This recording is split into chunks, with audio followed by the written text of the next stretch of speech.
दोस्तों, स्वागत है आपका रैंकर टीम यूट्यूब चैनल पर। आज हम स्टार्ट कर रहे हैं संविधान के महत्वपूर्ण प्रश्न। तो आज का पहला सवाल है कि भारतीय संविधान की प्रस्तावना में देश का कौन सा नाम उल्लेखित किया गया है। तो इसका सही आंसर हो जाता है भारत और इंडिया जो है वो देश की प्रस्ताव भारत संविधान की प्रस्ताव में उल्लेखित किया गया है।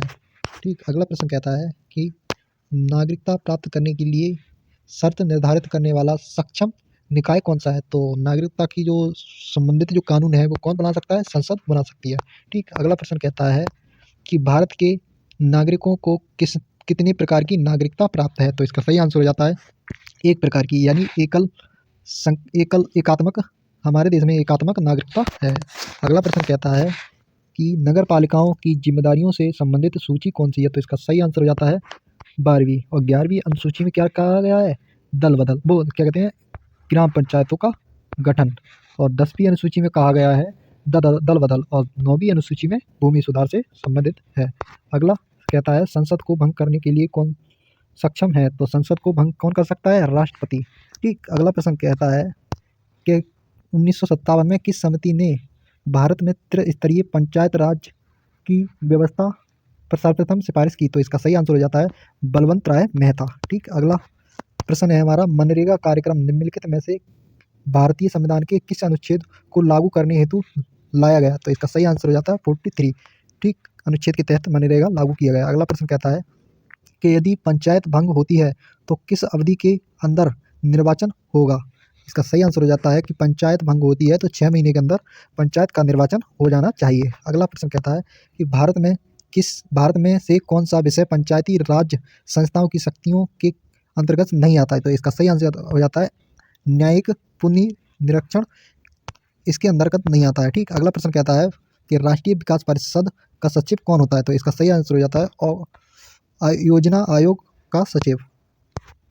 अगला प्रश्न है हमारा कि राष्ट्रीय साक्षरता आयोग की स्थापना कब की गई थी। तो 1964 में इसकी स्थापना की गई थी। ठीक, अगला प्रश्न कहता है कि प्रांतीय व्यवस्थापिकाओं का कार्यकाल कितना होता है। तो इसका सही आंसर हो जाता है 5 वर्ष। ठीक, अगला प्रश्न कहता है कि क्रिस्प मिशन भारत कब आया। तो 22 मार्च 1942 में क्रिस्प मिशन यानी कि क्रिस्प प्रस्ताव आता है और भारत छोड़ो आंदोलन भी 1942 में चलाया जाता है। ठीक, अगला प्रश्न कहता है कि भारतीय संविधान के लिए चुनाव कब संपन्न हुए।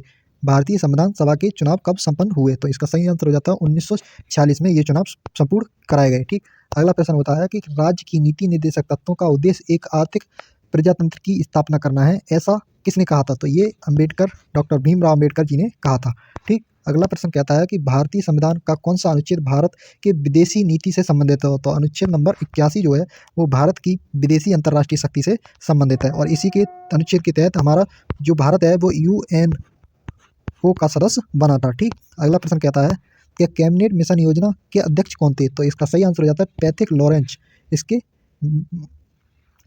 हेड थे और इसमें अलेक्जेंडर और क्रिप्स भी इसके सदस्य थे, यानी कि इसमें तीन लोगों की कमेटी थी। इसमें पैट्रिक लॉरेंस जो थे वो इसके हेड थे और इसके अलेक्जेंडर और क्रिप्स इसके सहायक यानी कि सदस्य थे। ठीक, अगला प्रश्न कहता है संघ की कार्यपालिका शक्ति किसमें निहित है, यानी कि संघ की जो कार्यपालिका है वो किस पे निर्भर होती है, राष्ट्रपति पर।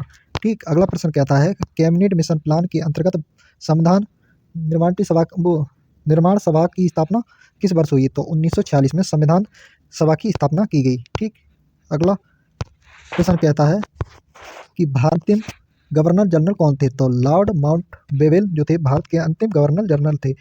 और आज का अगला आखिरी सवाल है भारत में वास्तविक कार्यपालिका का किसके पास होती है। तो प्रधानमंत्री हमारा वास्तविक कार्यपालिका का अध्यक्ष होता है। ठीक, आज के ये हमारे महत्वपूर्ण क्वेश्चन रहे और इसी तरह से हम एक सीरीज लेके आ रहे हैं जो सभी जीके के क्वेश्चन हम आपको कराएंगे। ठीक, जो सभी परीक्षाओं के लिए आपके लिए जीके में पूछे जाने वाले प्रश्न रहेंगे जो बहुत महत्वपूर्ण रहेंगे।